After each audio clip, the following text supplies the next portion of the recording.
Bonjour tout le monde et bienvenue dans ce nouvel épisode de Tour Zéro. Aujourd'hui, je suis avec PDPU. Comment ça va, l'ami? Bonjour, ça va très bien. La forme, tout ça. On est motivé là, Oui, on a vu le Pro Tour, il s'est passé des choses. oui, C'est cool. ouais, c'était bien. En plus, tu reviens d'une bonne semaine de Ouais. vacances, donc t'as la forme. Mmh. Exactement. On va Fatigué parce que alterner. moi-même j'ai la forme. De toute façon, on est toujours fatigué en revenant de vacances, c'est un peu la base aussi. Toujours. Si tu reviens de vacances et tu te rappelles que le monde est fatigant, Ouais, c'est ça, c'est l'idée. Mais il faut jouer aux cartes. il faut En jouer ce aux moment, il cartes. faut jouer Ça, aux on est cartes. tout à fait d'accord. Voilà, Et à vous de jouer aux du cartes. coup, je déduis que vu que tu étais en vacances, tu n'as pas beaucoup joué aux cartes. Euh, No. Enfin si, Tu as un maté le petit Pro peu, Tour, hein, Ah, t'as quand un même petit réussi à peu, jouer ouais. pendant les vacances. Ouais, beh, en fait, enfin, c'est on avec Croissant, on a été chez Night, jouer aux cartes. Ah, mais oui, c'est vrai. On a Ah oui, vaguement agité des bouts de carton en mode, genre, on sait à peu près jouer au jeu. Bon, la réalité, c'est qu'on a fait n'importe quoi, je pense. Mais, c'était marrant, voilà. Je reprends un petit peu la main avec Dromai parce que je pense qu'il faut que je la pratique beaucoup plus, surtout que, bah, j'ai regardé le Pro Tour, du coup, j'ai surtout regardé les Dromai et les listes qui ont pop et tout ouais. et toujours très rassurant de se dire que la version du deck que tu joues est une des versions que les pros jouent aussi. Plutôt Ah cool. ouais, ça. Parce que du coup, ça fait de la donnée, ça fait des infos, ça fait le truc et tout.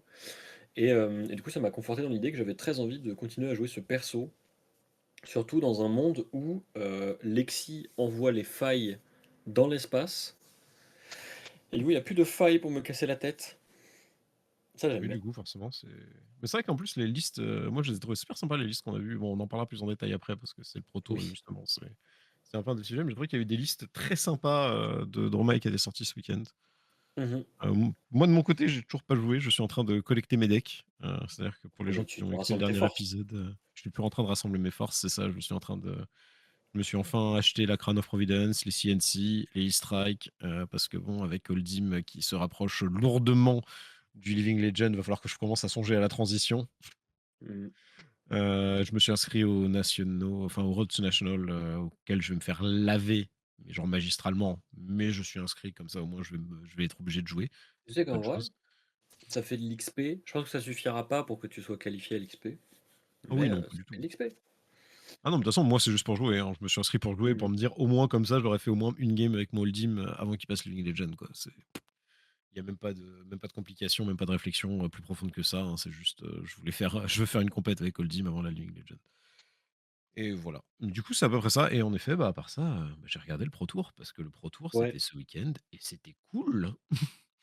C'était cool, les amis. Parce qu'en fait, aujourd'hui, on va surtout parler de ça. On va parler du Pro Tour, donner notre avis dessus, voire de discuter un peu justement de ce que ça peut vouloir dire pour le jeu, de ce qu'on a aimé, ce qu'on n'a pas aimé, ce qu'on a vu. Et en plus de ça, on fera quand même une petite decklist à la fin de notre ami PDPU, Oui. toujours dans la série Je fais des decklists de Blitz. Et cette semaine, du coup, ce sera qui? Qu'on prévienne tout de suite pour les gens qui nous écoutent. Tekatsu. C'est une version améliorée du deck préconstruit de Blitz Katsu. Voilà, donc pour les gens qui Voilà. justement viennent, notamment parce que, enfin, qui veulent en tout cas savoir quelle decklist c'est, vous saurez qu'à la fin, c'est la decklist Katsu. Voilà, voilà. Du coup, ce Pro Tour, franchement, Ouais, a-t-il défié toutes tes expectations? pas du tout. Bah, disons que le Pro Tour était très attendu. Heu, on Ouais, savait que, les Rangers, au début c'était un peu Azalea, mais en vrai c'est surtout Lexi qu'on savait, qui allait faire des dingueries. On savait que la réponse à Lexi ce serait Dromai et Oldhim, et donc on a un top 8, bah, comme on oh my God. l'attendait, c'est-à-dire, 5 rangers, je crois? Ouais, c'est ça. 5 rangers, 2 Dromai et un Oldhim. Et 4 Lexi, dont une Azalea pour le top 8. Notre ami Knight, il a prévu. Ouais, de belles images. Voilà, les belles images, Que merci Nike. les gens qui nous écoutent n'auront pas, mais que du coup je vais expliquer rapidement. On a la répartition par héros du tournoi du Pro Tour, du coup. Donc je vais citer les 5 plus représentés parce que c'est les plus intéressants. 91 Lexi sur 391 joueurs, c'est important. Du coup, j'ai fait le calcul parce qu'à un moment j'avais un débat avec quelqu'un d'autre. 91 Lexi sur 391 joueurs, ça représente 24,4% du field. 72 Oldhim, 43 Dromai, 26 Bravo et 24 Dash. C'est En vrai, le plus honorable. important, c'est les 3 premiers. parce que bah, le reste, c'est soit des decks, soit des pics de plaisir de joueurs, soit genre des réponses à à une méta, etc., etc. Donc voilà.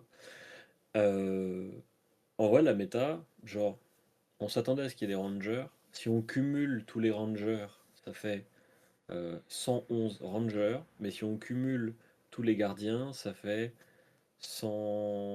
98 gardiens. 198 gardiens. Donc en fait, genre, c'est ok. On notera quand même que les Dromai convertissent plutôt bien, parce qu'il n'y en a que 43, il y en a quand même 2 en top 8. Et en vrai, la méta, bah, elle est intéressante. Moi, je la trouve cool.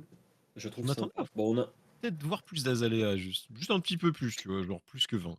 En vrai, quand tu testes Azalea, puis qu'ensuite tu testes Lexi, tu te rends compte que t'as aucune bonne raison de jouer Azalea. C'est Genre, vrai. ça a les mêmes défauts que Lexi, sauf Mais que c'est mieux. là où Azalea a de réelles difficultés, Lexi, elle peut s'en sortir.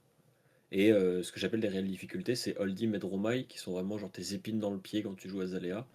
Et bah, Lexi s'en sort mieux contre ces héros-là. Donc en fait, c'est complètement logique de jouer Lexi. Puis accessoirement, Lexi, là, c'est le meilleur deck aggro du format, hein. C'est-à-dire que Faille, Euh, Solong. Comme d'hab, il faut un Mais bon petit deck aggro, faut un deck aggro bien solide, ouais, qui juste gatekeep de son côté l'aggro en fait. mm, Genre, il y a toujours le gros deck bourrin de chaque méta et le gros deck solide de chaque méta. mm. Pour le Après, moment, c'est Oldhim qui a beaucoup gardé le deck solide de chaque méta depuis très longtemps, mais ça c'est une autre ouais, histoire. je pense que Dromai est. Enfin, certaines versions de Dromai sont assez proches de ce que fait Oldhim en fait, parce qu'elles pioncent vraiment longtemps et qu'elles font de la value sur le long terme. Mais la réalité, c'est surtout que les bans qu'ils ont fait sur Islander et Faille, ils les ont vraiment suffisamment écartés pour qu'il n'y ait pas de bonne raison de les jouer. Et surtout, en fait, le plus intéressant, c'est surtout que euh, si Faille était le meilleur deck aggro, qu'il ne l'est plus parce qu'il a perdu quelques cartes clés, du coup, quel est le meilleur deck aggro? En ce moment, avec Outsiders, le meilleur deck aggro, c'est Lexi en tant que Ranger. Et en fait, Lexi a beaucoup moins de difficultés à tuer Islander que n'aurait Braillard, par exemple, ou Viserai. Du coup, ça fait que les Islanders ont moins de bonnes raisons d'être joués. Du coup, ça fait que tu as moins de Islander, et du coup, tu as les héros qui se font punir par Islander, qui reprennent de la force. Donc, bah, les gardiens qui avaient pas mal de difficultés contre Islander. Et voilà. Et en fait, ça fait vraiment une espèce de rotation naturelle que je trouve assez saine.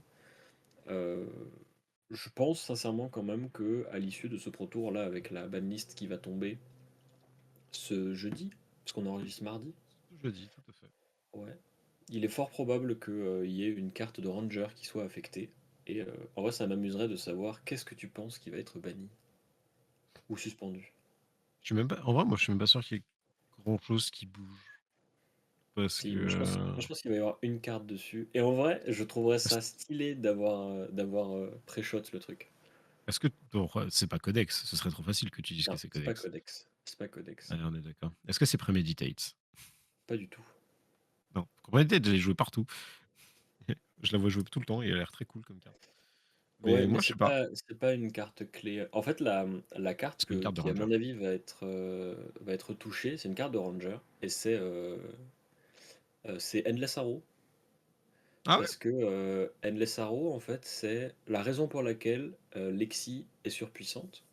Parce qu'une Endless Arrow bien jouée, c'est à la fois ta meilleure arme contre les decks aggro et ta meilleure arme contre les decks lents comme Oldhim et contre Dromai. En fait, c'est la carte qui rend tous tes mauvais match-up ok. Du coup, si on suit la logique de LSS qui est que lorsqu'un deck est très puissant, ils veulent pas l'assassiner, mais plutôt soit l'ajuster un petit peu, soit genre aider un petit peu les autres classes, enlever Endless Arrow serait assez logique parce que ça accentuerait les difficultés qu'elle a contre les gardiens, ça accentuerait les difficultés qu'elle a contre les illusionnistes, et ça pousserait les gens à ne pas sélectionner Lexi comme genre juste le deck qui a genre 55% de chance de victoire contre tout le field parce qu'il y a Endless Arrow. Ouais. Et, et en fait, genre, c'est pas non plus une carte qui pèse très lourd, dans le sens où. euh, En fait, ça me fait un peu penser à Pulse of Loft, en fait. Genre, c'est un peu même énergie, tu vois. C'est-à-dire que si Endless Arrow est enlevé, ça va être la consistance du pack qui va être affectée.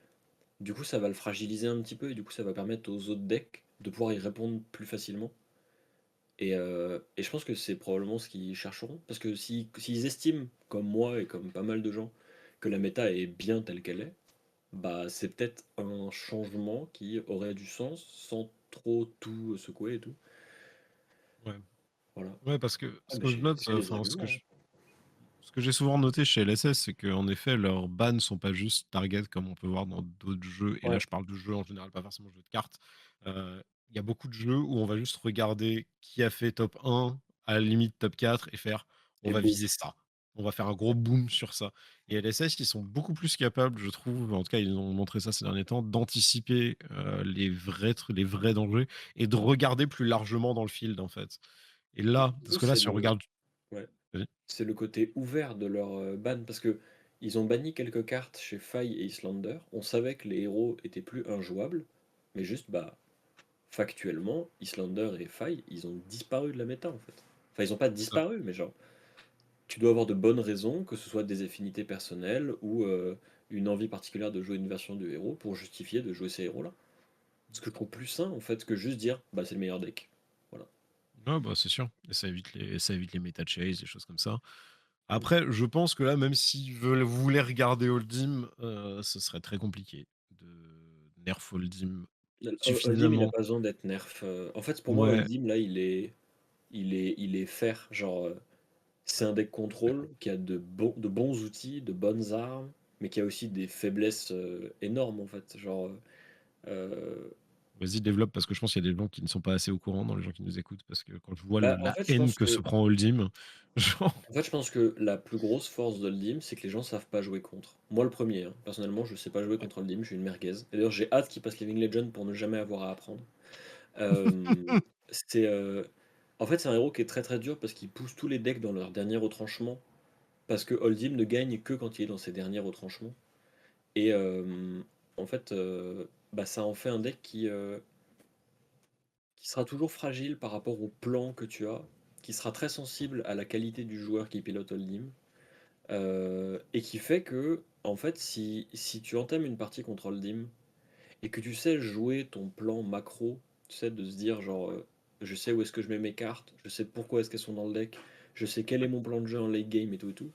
Bah, en fait, tu vas gagner parce qu'en fait, Hold'em pourra très difficilement interagir fondamentalement avec ce que tu vas faire.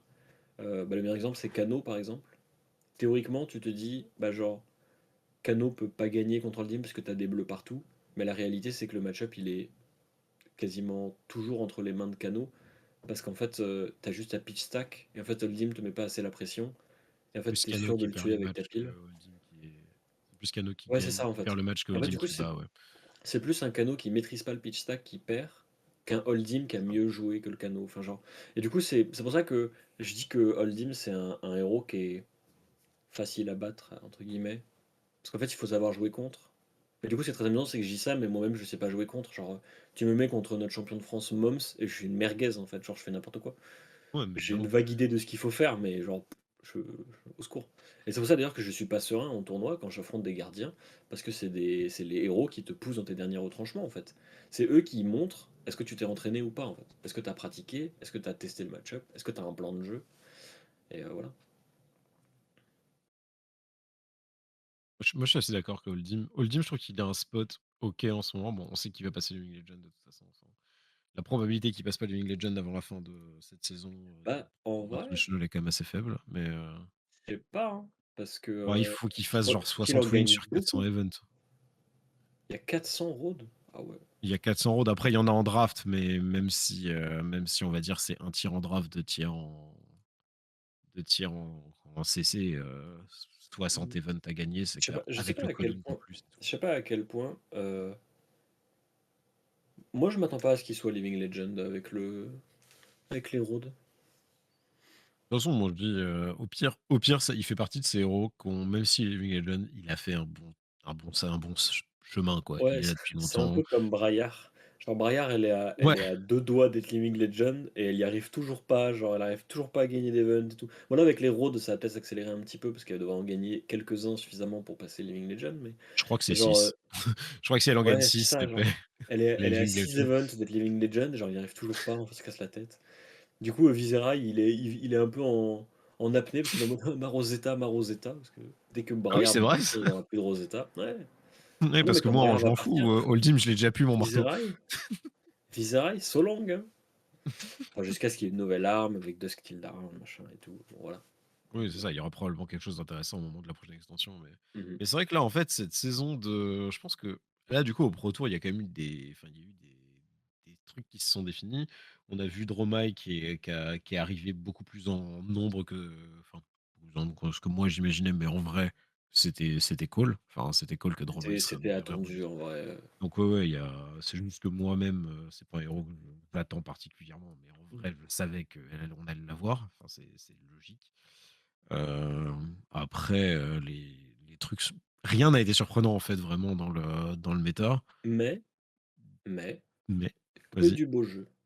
C'est ça. Que Par du contre, beau le jeu. jeu a été Oh très, là très là. bien et ce que j'ai beaucoup aimé, c'est de voir la méta commence à se définir et si le Calling Envers et le Road to National suivent ce genre de méta et ce genre de jeu, je pense qu'on va avoir des trucs très stylés. Bah, ce qui est très amusant, c'est qu'à l'inverse, tu avais le Pro Tour sur les 3 jours là Ouais, et à l'issue du premier jour, tu as des joueurs qui sont partis faire le calling, qui avait lieu, oui, c'est vrai. le deuxième jour du Pro Tour.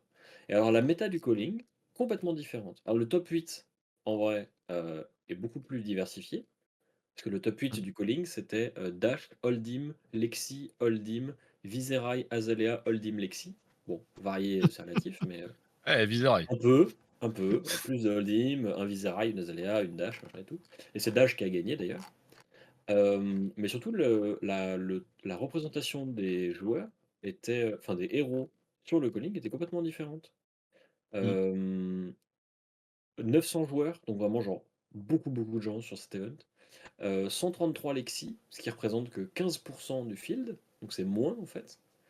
Beaucoup Et moins, ouais. une répartition beaucoup plus égale, qui est à peu près similaire. Beaucoup plus de Azalea et de Usuri qu'au Pro Tour. Mais ça m'étonne pas parce que c'est des héros que les gens ont envie de jouer, ils ont envie d'essayer ce que ça fait et tout. Du coup, voilà. Et du coup, le calling était, à mon avis, le calling envers sera beaucoup plus proche de cette représentation-là que ne l'était le Pro Tour. Je m'attends à beaucoup plus d'Azalea, beaucoup plus d'Usuri, beaucoup plus de decks que tu aurais pas forcément vu au Pro Tour, parce qu'en fait, au Pro Tour, ils n'étaient pas les meilleurs. Et comme au Pro Tour, un joueur prend forcément le meilleur deck, ou le deck qu'il maîtrise le plus, bah du coup, t'as pas de bonne raison de jouer Azalea quand tu peux jouer Lexi. T'as pas vraiment de bonne raison de jouer Assassin quand tu peux jouer genre Oldhim. Du coup, voilà. Ça m'étonne pas en fait qu'il y aura plus de variété sur le calling. Ouais, c'est cohérent, en fait, hein, comme logique de se dire, les calling ont toujours plus de variété que le Pro Tour. Après, je pense que même si on aura l'occasion de refaire un épisode dessus spécifique, je pense qu'on aura quand même plus de Hold'em et de Lexi que de n'importe quoi d'autre du field, quoi, mais Oui, ça c'est fort probable. Ça m'étonnerait c'est voilà. qu'il y ait un héros qui passe au-dessus parce que ça a l'air un peu trop facile de jouer ces héros-là, quoi. Surtout que euh, bah, Oldhim a brillé, mais on savait déjà qu'Oldhim brillerait. En fait, il n'y a pas des gens qui vont se mettre à jouer Oldhim parce qu'il a gagné. Mais par contre, Lexi, c'est fort probable que des gens se mettent à jouer Lexi parce qu'ils se rendent compte que le deck est super fort. Après, Avec je le pense qu'il y Pro aura le Tour même encore. effet avec Dromai, tu vois? Je pense que Dromai pour moi, c'est un héros. Après, peut-être que j'ai une vision biaisée du perso, mais pour moi, Dromai fait partie de ces persos qui étaient vachement un perso de cœur des gens parce que le perso était pas super fort, il était assez dur à jouer et Le fou, du coup, au moment où tu sais que ce qui est fou, c'est que le héros n'a pas changé. Genre ouais, vraiment, mais depuis, justement et depuis Uprising, le héros les c'est gens le commencent à se même rendre en compte que fait. le héros est bien. Mais justement, les gens commencent à se rendre compte qu'en fait, le héros fait des trucs et j'ai l'impression que, vu que les gens commencent à se rendre compte que le héros fait des trucs, notamment là, parce qu'il y en a eu 2 en top 8 et qu'en vrai, bon, la finale s'est passée en une demi-heure, donc ça, on va pas en parler. Mais les autres matchs ont été incroyables. Genre, Mhm. Mara a été d'une violence sur ce top 8. J'ai été impressionné. Je pense qu'il y a pas mal de gens qui, par contre, eux, peuvent avoir aussi cet effet. Hey, au final, Dromai, Ouais. let's go. Mais sur la version aggro. Mais justement, tiens, en vrai, petite transition. Je vais détailler un peu les decks du top 8, du coup, de ce que j'en sais. Let's go. Du coup, Michael Fane, J'attends il a toujours les joué decks une version classiques. de Eldim très classique. Je pense qu'il n'y avait pas de surprise dans sa liste, elle était là pour battre des Lexi. Le plus notable était la présence d'un nombre non négligeable de Staunch Response, notamment des rouges, qui ont fait le cul au Lexi. Formidable, voilà. Mais le deck était fait pour. Ça se sentait qu'il avait préparé son truc pour ça. On a eu une Azalea, et d'ailleurs, la game de Michael Feng contre Azalea est assez intéressante parce que Michael Feng est en contrôle du début à la fin. Genre vraiment, la partie se termine, Azalea il lui reste deux flèches. Genre, Michael Feng il a genre 14 points de vie, il est en mode vas-y, viens, viens, je te regarde. Voilà. Une Azalea assez classique, en somme. Ensuite, il y avait 4 Lexi qui étaient très probablement des listes extrêmement proches. Je pense qu'il n'y avait pas beaucoup de variété entre ces Lexi. Après, on verra quand on aura les listes qui dropperont et tout, mais de ce que j'ai compris, c'était toujours le même plan, toujours la même plus ou moins façon de jouer, des cartes clés qui sont les mêmes, etc. etc. Et les variétés étaient plutôt liées à quelques cartes de side faites pour tech, genre le match-up Hold'em, ou genre Dromai ou des machins comme ça. Voilà. Mais par contre, tous les joueurs de Lexi dans le top 8 ont joué super bien. Genre, ça, on peut pas leur Ouais. enlever. Oui, C'était oui, genre carré. le match Andrew Maximilian, un des quarts de finale du coup, était ultra impressionnant. C'est un miroir de Lexi. Le miroir était Euh, magnifique. ouais, Maximilian fait un tour très très puissant au début de la game. Et du coup, on est tous en mode, bah, genre, bah, du coup, son adversaire a perdu, en fait, c'est fini. Et en fait, bah, je révélerai pas la fin de la game si les gens veulent regarder, mais en vrai, ceux qui ont suivi le résultat, ils savent ce que ça a donné. Mais La game a été euh, jouée jusqu'au bout, quoi. Et ouais, ça m'a c'est surpris ça. La aussi. game elle s'est finie à 1 PV avec genre un bloc clutch avec genre une carte jouée au tout début de la partie qui a un énorme impact à 3 ou 4 moments clés et tout. Enfin, genre, voilà. Et du coup, c'était très très très stylé. Et ensuite, on a eu surtout deux Dromai différentes. Et c'est ça que je trouve super cool avec ce top, c'est que on a une Dromai, la Dromai de Yuha du coup, qui était une Dromai Big Dragons, c'est-à-dire plutôt la version que je joue. Donc c'est quelques cartes bleues et surtout Nekria, Vinserakai, un plan très. En fait, si c'était Prisme, Pastol, ce quoi. serait Prisme Aura en fait. C'est genre, on va mettre du board et puis tu vas devoir gérer mon board ou alors tu vas mourir. Voilà. Du coup, la liste elle a quelques subtilités. Genre, j'ai vu des Ember Moss et Nipai rouges. J'étais en mode, attends, quoi? Mais voilà, la liste était assez classique. Et l'autre liste, c'est la liste de Mara Faris, du coup, qui était la version qu'on appelle maintenant Empress Dromai, Dromai Impératrice, qui est très stylée. C'est une version aggro. Pour ceux qui suivent et qui ont suivi l'épisode Focus sur Dromai, c'est la version moderne de la version Red Hot, en fait. C'est genre ce que serait Red Hot si les gens avaient continué à travailler dessus, et c'est ce qu'ils ont fait, du coup. Et d'ailleurs, je vous invite à aller lire l'article de Mara Faris sur The Rast Times. Elle a écrit un article où elle détaille sa philosophie de deck building sur sa liste et tout. Et c'est à la fois très intéressant, très instructif, et ça paye. Parce que Ouais. visiblement, bah, elle a ramené Mara Faris en finale de Pro Tour. Enfin, elle a ramené Dromai en finale de Pro Tour. Du coup, très stylé. Moi, j'ai moins d'affinité avec la liste, mais c'est Dromai aggro. Donc, ça joue que des dragons à 1. Et puis 0 pour 4, 0 pour 4, 1 pour 3 go again, dragon, dragon, dragon, dragon. Démerde-toi. Voilà. Mais je me demande Et un ça truc, parce que moi, met une personnellement, tu sacrée vois, pression. perso, moi, je joue pas dans Might, tu vois. Genre, c'est un perso que je connais pas du Ouais. tout. On est d'accord que, par contre, ce n'est pas comme une dash où tu peux arriver avec les deux listes, je mets des guillemets, Tu dans peux ta pas. poche. Enfin, pour le Bah moment, ouais, je n'ai pas vu de version hybride qui soit pertinente. Parce que la force de Dash, c'est qu'elle est hybride, mais qu'elle est pertinente dans les deux cas, en fait. c'est ça. Là, ça coûte super cher de jouer Big Dragons et ça coûte super cher de jouer aggro, en fait, Redline. Du coup, Ouais. c'est assez compliqué de concilier les deux parce que bah, tu te heurtes à un manque de place cruel, en fait. Parce qu'en fait, il te faut un certain compte de bleu pour tenir le fait de jouer des gros dragons. Mais du coup, si tu joues ces bleus-là, t'as pas envie que ce soit tes bleus de tech, genre Passing Mirage et des potions, parce que tu voudrais qu'ils bloquent 3 parce que tu préfères bloquer dans ces cas-là. Du coup, ça fait. Il n'y a, pas de- y a pas de cartes. Enfin, très peu de cartes se chevauchent en fait. Et du coup, c'est difficile de swap de plan comme ça, Ouais, c'est bien de ce que je passer de l'un à pensais, mais l'autre. je voulais clarifier parce que si moi je le sais pas, il y a probablement des gens qui écoutent qui ne savent pas non plus. Mais voilà. En vrai, si Dromai slam un Blazed Long, ou genre n'importe quelle carte qui bloque 2 basiquement, c'est qu'elle va jouer aggro. Parce que c'est assez rare que tu aies un Dromai qui joue des cartes qui bloquent 2 et qui soit pas qui soit Big Dragon. Et en vrai, bonne astuce, hein. Une bonne astuce pour les gens qui savent pas. Bah, le D'ailleurs, souci, c'est que tu t'en rends compte qu'après avoir sidé, mais bon, à peine ça. c'est ça. Ouais, au moins tu peux adapter ton plan de jeu, c'est déjà ça de prix. Mmh. D'ailleurs, il y a eu, d'autres nouveautés sur Dromai, sur notamment les équipements, de ce que j'ai compris. Heu, Ouais, est-ce que bah, tu peux nous en parler rapidement? oui. Bah, en fait, avant, les Dromai essayaient de jouer, Crown of Dominion, la carte de dynastie, du coup, parce que en fait, ça fait un gold en début de partie. Du coup, on peut commencer la partie avec des haches et tout. Mais depuis Outsiders, on a un équipement, enfin, un cycle d'équipements, les équipements Seekers, qui permettent de payer une ressource pour, opt 1 et genre prévenir un dégât, mais surtout le plus important, c'est qu'on peut payer une ressource, du coup. Et du coup, maintenant, l'essentiel des Dromai joue, une pièce de Seekers. Soit les bottes, soit les gants, ça dépend, mais c'est plutôt les gants pour le moment qui sont représentés en majorité, et ça permet bah, de commencer la partie avec une hache en fait. Et j'ai testé, et ben, c'est très bien. C'est très très bien. Parce que ça veut dire que du coup on peut recommencer à jouer Crown of Providence, qui est quand même un vachement bon équipement.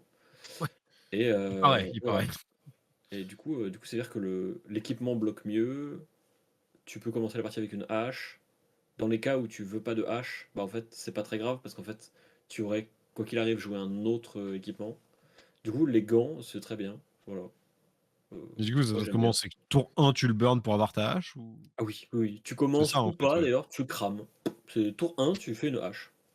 OK, ouais, Voilà. c'est Et ça, tu c'est optes je 1. Et en fait, c'est bien dans tous les cas, en fait, parce que c'est tu vrai as que c'est, commencé c'est en un out, faisant en une fait. hache, tu optes, donc ça veut dire que si tu as besoin de trouver ton Tomeltai, bah tu y arrives plus vite en fait, parce que si tu l'as pas déjà en main. Et la hache que tu génères, généralement, te suffit pour tenir un certain temps en fait, parce que ça te permet de démarrer en fait. Ça permet de ne pas avoir à faire de play sous-optimal au début de la partie pour compenser le fait que tu pas de hache, qui était le gros Ouais. défaut de Dromai en fait. C'était de devoir passer tes 3 premiers tours à faire des plays de merde, parce que tu as besoin de hache, en gros. Bah là, t'en as une et vas-y, Attends. c'est parti. Vu comme ça, Voilà. c'est vrai que c'est vachement ça a l'air d'être vachement mieux, du coup, quand tu le dis comme ça, Ouais. tu vois? Mais ouais, j'avoue que tu sais, je suis un joueur qui ne joue pas du tout ce perso, donc je vois les trucs passer comme ça, je suis en mode: «D'accord, Bah, je suis pas sûr de en fait, comprendre, mais OK».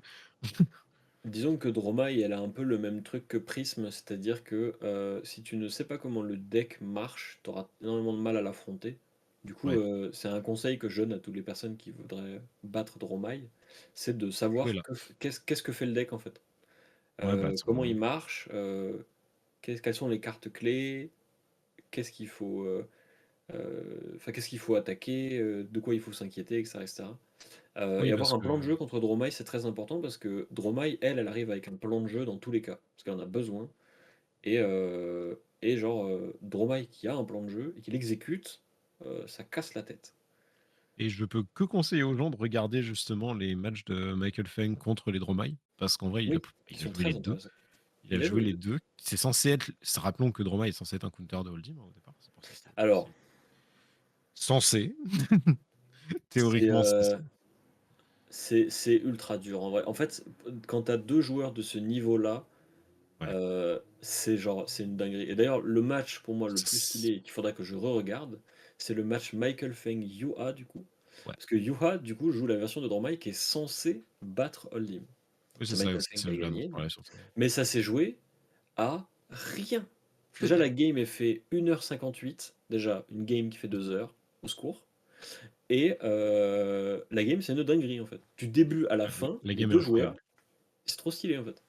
Genre, il y a plein de moments où tu vois le board et tu fais, mais Michael, il a perdu, là, c'est fini en fait, il peut pas revenir. Je suis totalement coupable d'avoir envoyé des messages, discuté avec un pote des matchs et je suis totalement coupable d'avoir lancé des «Michael ne peut pas revenir». Genre je vois ça, Michael ne peut pas Et revenir là, et tu c'est fais, pour ça bah, en fait, et si, il revient. et je revenais parce que je faisais autre chose en même temps et genre je reviens 3 tours, 3 mi enfin 15 minutes avant, soit un tour, vu comment il Mm. jouait et là je fais: «Mais pourquoi il est revenu? Comment? Mais c'est Qu'est-ce qui s'est totalement passé?» ça. Et à un moment, je vais me poser juste pour le mater, genre proprement en fait le truc parce que je Ouais, sens que ça moi va être aussi. incroyable à Je pense mater. que je le mettrais en accéléré parce que 2 heures, c'est long quand même, Ouais. mais, heu, mais il a la toute fin, en fait, genre, ce qui est fou, c'est que il fait un moment un truc. Alors, je vais spoiler parce que, en gros, une game de Hold'em Fatigue Dromai Big Dragon, ça se finit avec Ghostly Touch qui est censé attaquer avec Passing Mirage et présenter suffisamment de dégâts pour que le Hold'em doive mettre les 4 cartes de sa main et du coup ne puisse pas péter le passing mirage au tour d'après et qu'en fait il soit bloqué comme ça à la fatigue indéfiniment jusqu'à ce que Dromai gagne en gros ou que Oldhim soit fatigué. Et en fait il a pitché très tôt dans la partie une Staunch Response bleue et cette Staunch elle a dû faire 2-3 tours du deck et revenir exactement au moment où Yuhal attaque avec Ghostly Touch, et où du coup il peut se prémunir de dégâts qu'il aurait tués sans utiliser les 4 cartes de sa main, parce qu'il a Staunch Response. Et qu'il a très probablement mis là pour contrecarrer justement le Passing Mirage, parce qu'il savait que le Passing Mirage arriverait à ce moment-là, et donc il avait le Staunch à ce moment-là. Et quand tu te dis qu'en fait, genre, Yoa a perdu juste parce que Michael Feng, il a autant pitch-tacké son deck qu'il a pitch-tacké celui de l'adversaire, et qu'il avait juste la bonne réponse au bon moment, qu'il a gardé du début de la partie à la fin, en fait, tu fais, mais genre, bah oui, il mérite de gagner, en fait, genre, mais non, disons-le, genre, Michael Feng, c'est un monstre, en fait. Non, mais c'est un monstre, le mec, il a un niveau de jeu, il a un niveau de jeu massif. Enfin, moi, j'ai été Et il impressionné est très agréable à regarder aussi. c'est Il vrai. est ultra carré, c'est ultra propre. Et d'ailleurs, je trouve Pour assez les gens bête, qui ont un je trouve doute, il que parlait du gameplay, mais on parlait du gameplay. Je oui, ne sais pas, non je mais ne en juge fait, pas non son mais tu physique, vois, mais genre, on un truc parlait tout du con, gameplay. mais les photos, c'est tout bête, hein, mais les photos qu'il y a les photos de victoire, on va les appeler comme ça, qu'a partagé LSS partout et tout, de Michael Feng qui gagne, il y en a trois. Il y en a une où il est en mode genre il lève les bras en mode yes. Une où il fait genre une espèce de soupir de relâchement et une où il prend les mains de Mara et il s'incline en mode bah merci pour la partie et tout. Et genre je trouve ça stylé parce qu'en fait le joueur il est juste c'est un joueur agréable à affronter, à regarder. Tu sens qu'il est là pour jouer aux cartes et que genre le plus important c'est que la partie soit importante et qu'elle soit intéressante et tout. Et genre moi je trouve ça stylé. Et c'est comme Maximilian aussi, pendant son quart de finale, à un moment, Andrew qui était tout stressé, là, il était au bout de sa vie, il fait Faut se une fouiller. dinguerie, genre il met une carte au mauvais endroit, enfin genre il met une carte au cimetière alors qu'il doit la récupérer. Et au début, bah il est en mode bah merde, tu vois, genre bah Andrew il est en mode bah vas-y c'est fini, je la mets au cimetière et tant pis pour moi, tu vois. Et Maximilian il est en mode non non mais vas-y reprends-la. Genre m'en Non, fous, t'inquiète, vas-y mec. reprends-la, c'est bon, elle Ouais. est censée être dans ta main et tu la reprends et voilà. C'est vrai qu'il y a eu une beauté aussi de fair play sur ce Ouais. tournoi, qui était vraiment très sympa. Et c'est en vrai, c'est trop cool parce que en fait, ça donne une super bonne image du jeu, en fait. Parce qu'on va pas se mentir, des événements comme ça, Magic a une réputation de roublardise pendant les Pro Tours. T'as toujours eu des occasions de tricher, de faire des dingueries et tout. Et là, bah, il n'y a pas eu de. En tout cas, en caméra, il n'y a pas eu de dinguerie. Genre, Oui, en caméra. toutes les parties avaient l'air d'être des parties entre des joueurs qui savent ce qu'ils font, qui sont là pour le jeu et tout. Et c'était super cool. Voilà. Et d'ailleurs, du coup, j'en profite un point important pour moi de ce Pro Tour, c'est que les autres événements majeurs organisés aux États-Unis, c'était Channel Fireball. Il les organisait et j'ai déjà exprimé que je n'étais pas fan du coverage de Channel Fireball. Et là, du coup, c'était Star City Game qui est Yep. l'autre très grosse entreprise de TCG aux États-Unis, qui entre autres a une émission Magic, enfin genre un truc qui s'appelle le SCG Tour, qui est littéralement des grands prix à travers tous les États-Unis, qui sont diffusés sur Twitch comme ça et enregistrés et tout, comme ils ont fait pour le Pro Tour. Et surtout, bah, en fait, le coverage était super propre. Ouais, Alors il y il a y a eu un eu beau des taf, hein. soucis techniques, indéniablement il y a eu des soucis techniques parce que bah happens, voilà. Mais le coverage était clair, l'image était à peu près nette et propre, en tout cas sur la fin, le top 8 en tout cas était impeccable. Euh, genre c'était compréhensible, le planning était clair, enfin, genre, il se passait des trucs en fait, et genre regarder le stream, c'était agréable. Ce qui n'était pas le cas des Worlds. Alors, Moi, je moi, j'ai peut-être passé un bon moment, alors que pourtant, d'habitude, je le peut-être regarde que pas la, trop, justement. ouais, peut-être que la tranche horaire y aide aussi un petit peu. Parce que du coup, pour nous, Européens et Français, ça commençait à 15 heures, ça finissait à 23 heures, ce qui est vachement plus jouable que commencer à 23 heures, finir à 5 heures du matin, ce qui était le cas des Worlds et du Pro Tour d'avant, je crois, puisque c'était de l'autre côté des États-Unis. Et là, on avait envie de mourir, hein, clairement. Mais c'est vrai que si on veut voir, en Voilà. fait, pour moi, ce Pro Tour a été quand même super positif. Genre, que ce soit le Ouais, niveau de jeu, que ce soit l'organisation, que ce soit bon, j'ai un petit bémol à donner sur les commentateurs qui oubliaient certains, qui partaient du principe que si un joueur n'a pas performé aux US, le joueur n'a pas de niveau. Mais bon, ouais, après moi je trouve ça super cool. Si vous voulez être un peu chauvin, vous pouvez aller regarder la ronde 1, la toute première ronde oui! Oui! du Contre Pro Tour. Tariq. C'est notre héros national, Paul Mirande, Poésie sur le Discord, qui affronte Tariq Patel, double champion national, un boug bien énervé quand même, et qui l'a savaté, voilà. Et vraiment les images de Tariq Patel qui lève les yeux au ciel en mode oh, il a pioché Tree of a Kind au secours. Voilà, c'est un plaisir. Donc, C'était si un vous voulez être plaisir. Donc chauvin, personnellement, j'étais très c'est heureux trop bien. de voir ça. Genre, Moi, j'ai avec kiffé. tout le respect que C'est j'ai super cool. avec tout le respect que je dois à Tariq, hein, parce que c'est un grand joueur Ah et oui, il oui, y a non, pas de mais souci, mais c'est ça un fait quand très même grand un joueur. c'est quand même Mais, plaisant.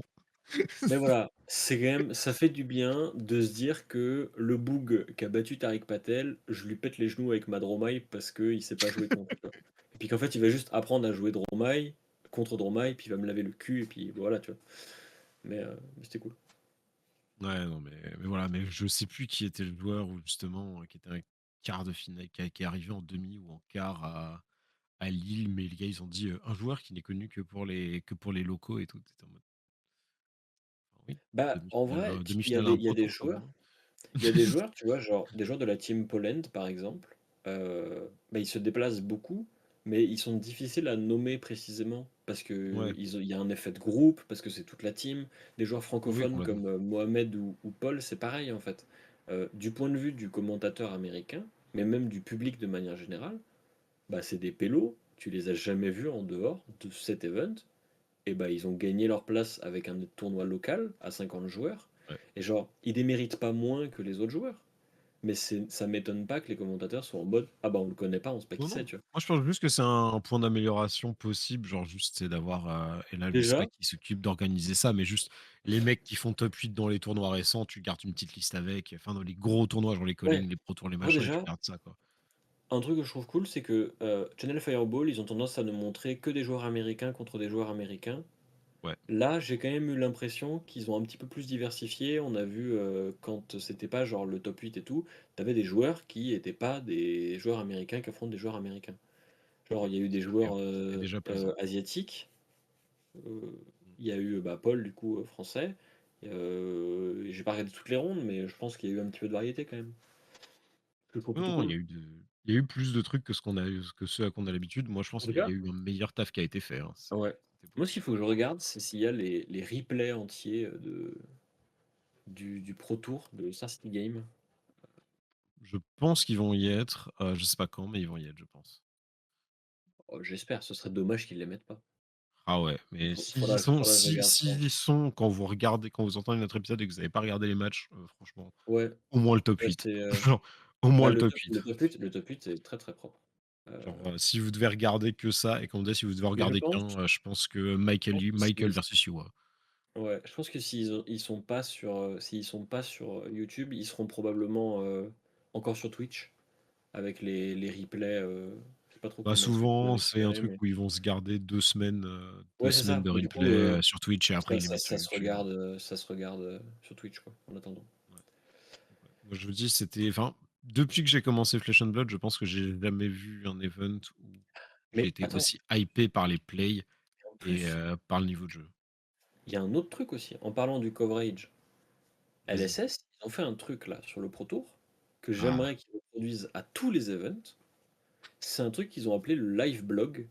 Où en gros, ils avaient oui, une page sur leur site dédiée au Pro Tour et du coup au Calling et au Battle Hardnet où ils avaient, il me semble que c'est Alex, le créateur de contenu allemand, qui a fait ça, peut-être. qui faisait des articles où il donnait des infos comme les héros représentés, qui indiquait genre des interviews des joueurs qui racontaient ce qui se passait en fait. Et bah, du coup, même les gens qui n'étaient pas sur place ou qui pouvaient pas suivre le stream avaient un suivi quasiment en direct de ce qui se passait sur l'événement et tout. Et ce qui est trop bien quand on est un peu des animaux comme nous, ils avaient en plus en ligne en temps réel tous les appareillements, résultats C'était et tellement bien place ça. des joueurs D'ailleurs, et pour c'est rester trop cool. chauvin, je sais plus à quelle ronde, mais Paul Mirande est resté premier genre, du classement pendant très longtemps. Ouais, il a été premier pendant 3 4 rondes, il me semble,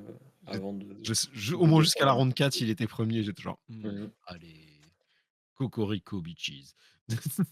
Mais ouais, du coup ça, c'est je trouve que ça a vraiment participé à l'engouement qu'on peut avoir en tant que joueur, extérieur, en fait, Ouais, au Pro Tour. Parce que du coup, en fait, ça t'implique parce que du coup, si tu sais que tu as des potes qui sont partis au Pro Tour, bah, du coup, tu les cherches sur la liste, tu regardes, tu vois qui est-ce qu'ils affrontent, tu peux suivre les grands joueurs, mais qui sont pas forcément en stream et tout et en fait, bah, c'était trop bien, en fait, parce que en fait, c'est ce que tout le monde aurait pu faire physiquement dans la salle, mais sauf que là, tu pouvais le faire de ta chambre, en pantoufles, c'est quand même vachement bien. en faisant pause sur ta console, en fait, genre, c'est trop cool, en fait. Moi, j'adore ça et je trouve Ah que moi c'est une initiative qui est ultra saine et moi, j'aimerais bien, qu'il continue et d'ailleurs, j'ai adoré, hein, suivre les gens que ouais, je connaissais, regarder un peu justement Matt Rogers, genre même moi je suis un ancien de Runeterra, donc regarder les anciens joueurs de Runeterra, voir comment ils climbaient et tout, c'était un truc particulièrement jouissif à faire mmh, et je pense que même pour les joueurs, du coup, ça peut retirer une pression, je vais mettre des guillemets, mais les joueurs qui sont très présents sur les réseaux, qui se sentent obligés d'update à chaque fois pour dire, ouais, pas besoin. «Ah, j'ai fait tant, tant, j'ai fait tant, j'ai fait tant». Bah, là, ils ont pas besoin. Ils avaient juste à se concentrer sur le fait que, bah, ils gagnaient ou ils perdaient, en fait. Mmh. Et mais du coup, j'ai Et trouvé que, l'ambiance générale du tournoi était assez saine.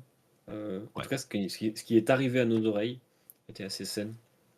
Voilà. Après, je sais pas sur place exactement, j'attendrai d'avoir des retours des personnes qui en reviennent.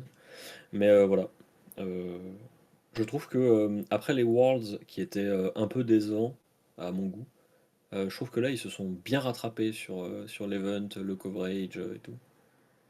Ouais, c'est pour moi, ils sont vraiment partis dans une bonne direction. S'ils continuent comme ça, je vais être très content. Ils ont aussi continué la tradition de faire des reveals pendant le Pro Tour Ouais, aussi, c'est vrai. Mais ça, parce j'ai l'impression que c'est tous qu'au les TCG qui font ça. Parce que genre sur Magic, c'est pareil, très Il y a possible. que Après il y a il y a Magic, que Magic qui fait des Pro Tours de toute façon. en même temps, Magic, j'ai envie de dire, ils font des reveals toutes les 4 secondes, donc après, je sais pas dire s'ils en font combien de Mmh Pro Tour ou à d'autres moments. mh. Non, Oui, parce que oui, des là, reveals toutes les 4 secondes, c'est vrai. c'était entre je crois que c'était avant les demi-finales, entre les quarts et les demi-finales qu'ils ont fait les petits teasings de Dusk Till Dawn où on a eu, bah, Bah, des infos sur la nouvelle ils ont prisme, dé ils ont déjà fait au tout début du tournoi, ils avaient fait un question-réponse avec James White et tout, qui racontait sa vie sur le set, mais ouais, ils ont révélé Vincent, je crois, Vincent, c'est ça, entre les demi-finales. la disciple de Shane.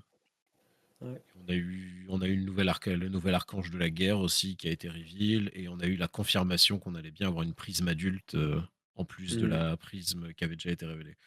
Mmh. Ça pareil, on en parlera plus en détail Mais, dans un autre épisode, ouais, mais on c'est un on truc on qui fera est un toujours présent. épisode on fera un épisode où on se fait des chapeaux en aluminium et on déballe théorie sur théorie sur mais regarde sur le papier du booster, t'as un personnage en bas à gauche, donc ça veut dire qu'il va revenir dans l'édition. Et bim, je troll le Hotal Voilà, parce que c'est pour la peine, drôle ma quand même. caméra se barre, voilà. Ouais, mais ouais, on fera un épisode, où on met des chapeaux en Et aluminium et on est en mode, et oui, mais attends, j'ai confiance dans ma imaginez. théorie. J'ai confiance dans ma théorie. Je sais que Lizzie me Mmh. revient. Ouais. Nous Mais, en parlerons, mais je sais qu'il revient. peut-être que mon seul regret sur le week-end, c'est que, bah, le Pro Tour étant, sous les projecteurs et c'est normal parce que c'est le Pro Tour. Mais du coup, on a eu beaucoup moins de suivi du calling, notamment, des decklists et tout et je sais que, hem, j'aurais aimé, voir, bah, par exemple, en fait, j'aimerais bien avoir les listes des top 32 ou des top 16 en fait, du calling, par exemple, pour voir les trucs parce que genre, je sais qu'il y a un Riptide qui était bien placé, sur le calling, genre, on a envie de voir tous ces trucs-là, en fait. Mais Ouais, il y avait bah, le retour. pour moi, c'est toujours un peu le souci justement dans ce format bah, en fait, on a l'event principal et les petits events à côté, enfin les plus petits events. C'est ça le souci en fait, c'est que c'est pas des petits events, Mmh. c'est que c'est des gros events à côté et on doit, Parce que gagner à 900 côté. joueurs quand même le calling, hein. Ouais, c'était un truc C'est de fou, beaucoup 900 ouais. joueurs. C'est pas Je mal, sais je crois que pas, c'était je le suis le sûr. le plus gros event, il me semble, peut-être pas le plus gros. Mais en tout cas, un des plus gros events de Fab, ça c'est sûr. Ouais, non, mais voilà, il y a eu, Puis, on en a pas il y a parlé, mais il y a aussi eu un Battle Hardnet le dimanche, en Blitz. Mais bah, je vais vous ressortir le top 8. Bon, il a eu le mérite c'était. d'exister, le Battle Hardened, voilà, hein. On va Bah, pas se disons que vous en avez parlé la semaine dernière, mais Oldhim et Islander sont Living Legend. Le voilà. top 8 du tournoi de Blitz, c'était 5 Islander, un Oldhim, une Prism, un Cano, et c'est Islander qui a gagné. Donc bon, genre, voilà quoi. Rien de très surprenant, rien de très attendu, et c'est peut-être le. En vrai, tu sais que je me rends compte là que je trouve ça assez frustrant de se dire qu'il y a eu un événement qui compte pour qui compte pas. Il compte pour du beurre, ouais. Ouais. Après, c'est pas très grave, parce que c'est un événement, on s'en fout et tout. Mais genre, je me mode, ah, un peu dommage. Entre ça et. En fait, ça, en vrai, c'est un événement, c'est pas très grave. Mais moi, ce qui me perturbe le plus, c'est que Islander et Oldhim, on sait qu'ils sont Living Legend On peut depuis continuer à les jouer. qu'ils ont fait les skirmish, mais tu peux toujours les ramener en armory. Et je trouve ça assez perturbant, ce côté. Le héros est plus légal, mais tu peux continuer à le jouer. Mais en fait, il est toujours légal parce que t'as pas eu d'annonce officielle qu'il était banni. L'annonce, c'est le 4 mai et que du coup, en attendant, Ouais. tu peux le jouer. Et du Bah, coup, je trouve ça logique parce que du coup, pour que ça arrive aux oreilles du plus de joueurs possible, c'est plus pertinent que ce soit associé à une annonce de banlist. Mais en même temps, ça provoque ces bah, moments un peu bizarres à où la t'es en base, mode genre, c'était aussi pour les situations, j'ai envie de dire de certains, comment ça s'appelle? Je vais y arriver. Pour par exemple, quand tu commences une saison de ProQuest et cetera, si ton perso devient Living Legend pendant la saison de ProQuest, que tu dis hmm, soit pas en mode: «Bon, bah, du coup, je me suis fait avoir, mon ouais. deck sur lequel j'ai practice et sur lequel j'ai joué, n'est plus jouable» et du coup, c'est un peu frustrant. En Mais fait, c'est vrai que ça là, a on a du une sens. situation très étrange où là, on a une saison de skirmish. C'est à la fin de la saison de skirmish qu'ils sont passés Living Legends et il y a un Hmm, event détaché de la saison de skirmish qui était le Battle Hardened, qui a joué malgré les conséquences de la saison c'est de ça. skirmish. Et en même C'est temps, tu ça qui vois, était étrange dans le setup. ce serait pas logique non plus de dire ah bah ils sont LL, vous avez plus le droit de les jouer. Parce que genre bah en vrai, en fait, je pense que le plus important avec ce truc-là, c'est que un maximum de personnes entendent le fait que les héros soient bannis. Et du coup, que ça passe par une ban unrestricted, ça a du sens pour ça. Mais bah, du coup, il y a un peu des événements, genre en mode, bah, c'est un peu des non-événements, quoi. Donc, enfin, Ouais, pour je un suis d'accord. spectateur, en tout cas, ils ont pas beaucoup d'intérêt parce que t'as rien à regarder, en fait.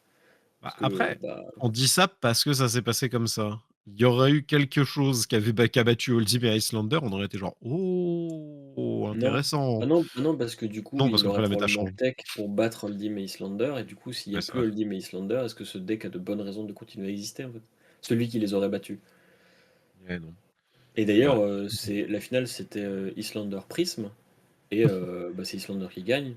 Mais Prism aurait Ah, pu être ce genre de deck où on se dit, waouh, c'est trop fort contre Oldhim et Islander. Ce qui est vrai, parce que c'est oui, un excellent mais deck c'est contre. pas nouveau. Mais on le savait déjà, et là, le souci, c'est que sans Islander et Oldhim, t'as plein de decks aggro qui vont ressortir de derrière les buissons et qui vont casser la tête à Prism, en fait. Bah, c'est ça, Voilà. hein. C'est le problème, on en a parlé avec Croissant dans le dernier épisode, mais avec, quand tu retires les checks, donc ce que je vais appeler les gatekeepers, même si là on est un peu plus, Mm. que des gatekeepers parce que c'était les 2 decks top méta, mais quand tu retires les gatekeepers, ça fait que les decks qui étaient kept justement, Ah oui, ils ils vont ligne ressortent. droite, quoi. C'est ça. Mais après d'un autre côté, c'est aussi pour ça que le système de rotation de Living Legend existe. Oui. Et qu'il est intéressant et intelligent. Mais par contre, c'est vrai que Islander, à mon avis, en CC, elle est vraiment pas près d'être Living Legend. Et bah, en Blitz, elle l'est, mais de mon point de vue, elle avait un peu disparu depuis que Aether Ice avait été banni. Du coup, ouais, Islander, Je suis c'est un un peu héros que triste. j'aime bien, mais bon, Dès et qu'il va fait prendre un la peu. poussière. Ouais, il a un peu ce côté dès qu'il prend la poussière. C'est un peu comme Braillard, genre. Ça me fait un peu chier qu'elle soit pas Living Legend parce que je suis en mode ah mais j'ai arrêté de la jouer en fait. J'aimerais bien qu'elle s'en aille vraiment, genre que j'ai pas de regrets des fois à regarder ma Force of Nature et à faire ah peut-être. Non non c'est Alors bon, elle est bannie, peut-être? on arrête. Ouais, non, mais c'est un peu moi, c'est un peu le souci que j'ai avec les zones de League of Legends en général, en fait. C'est que, Mais en vrai, mais moi je pense que si on entame ce débat, on est parti pour 3 heures surtout. non, non, je vais être rapide, mais moi, justement, parce que moi, je vais tourner l'angle par rapport au Pro Tour. C'est qu'en fait, ça rajoute aux autres joueurs une sorte de pression et de situation où tu as pas forcément envie d'encourager le joueur que tu encouragerais d'habitude.